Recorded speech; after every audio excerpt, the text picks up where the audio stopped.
muhim nuqtani tutish. Senden bir sual so'rab boqay. 12 mo'ljal ichida qaysi xil hayvon mavjud emas? Bu osongo, ejderha. Agar tuyuqsiz oldimizda bir ejderha paydo bo'lsa, qo'rqqanimdan ishtinimga chiqirib etam demankin deyman. Ejderha keldi.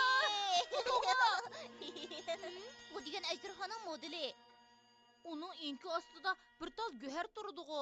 Bu go'harni elishga jur'at qila olamsan? Bu ya rost ejderha bo'lmasa, nimishqa jur'at qilolmaganman. Qadimki zamondagi bir odam sendan xeyli botur bo'lib, muhim nuqtani tutish degan idiomda shu odamning hikoyasi so'zlangan.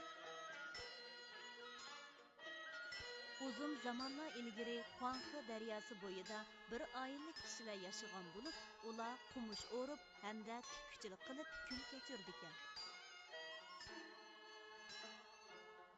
Kun bo'yi oftobda ishlab qavob bo'lib qolay dedim. Opla, ko'zim ko'mayotdi-ku. Birdam aram elib olay.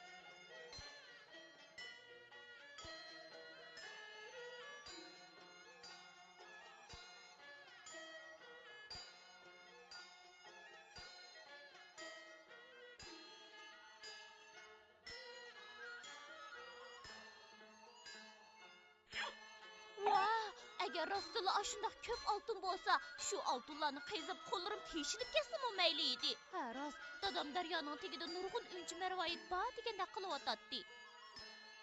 Balam, xatarlik. Dengizning ostida bir qora ejderha bor. Uning bilan korim yo'q. Unchi marvoyitlarni tepib chiqsamla, ondan oilamizdagilar to'yg'icha tamoq yeyalaydi. Sadi shunday qilaman desang bo'pti. Sana omad tilayman. Dal mushu chaqda yaqinli yerda yumaloq bir narsa nur chechib chaqnab turg'idi. Go'harkan-ku.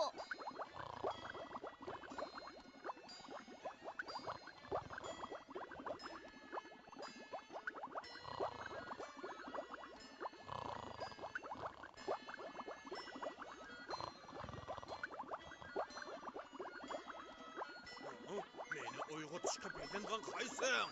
O'lgun kaptida seni yeb atma yana. Val, asta. Mening bebaho go'rim yo'qturdi-ku. Qaysi qop yurak o'g'irlab olgandi? O'g'lim, nega bording? Nemancha asrab ketdim. Qara.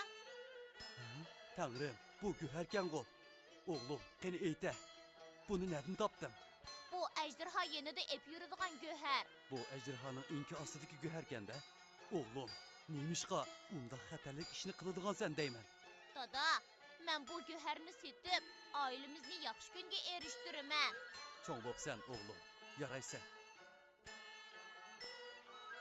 Muhim nuqtani tutish degan faqat bir rivoyat xolos. Kichik do'stlar, rivoyatga bolani do'rab, hargiz xatarga tavakkul qilmanglarchi-mi? Bu rivoyatning hozirgi ma'nosi yeziqchilikda cho'qim bosh temidan chetnab ketmay, muhim nuqtani tutish deganlik bo'ladi.